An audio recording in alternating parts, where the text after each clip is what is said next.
ইয়া রাসূলুল্লাহ ইয়া হাবিবাল্লাহ আমার মৌতের নিদান কালে আসিও নবী গো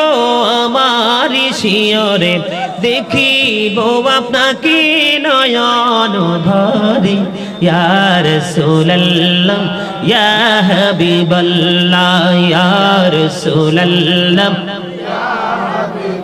লাও মুনকার নাকির আসিয়া সওয়াল করবেন বসাইয়া নিবেন পর্দা দয়াল নবী উঠাইয়া সালাম জানাবো কদম সুইয়া ইয়া রাসূলুল্লাহ ইয়া হাবিবাল্লাহ ইয়া রাসূলুল্লাহ লাও শুনেছি হাদিসে দেখিলে আপনাকে জীবনের গুনাহ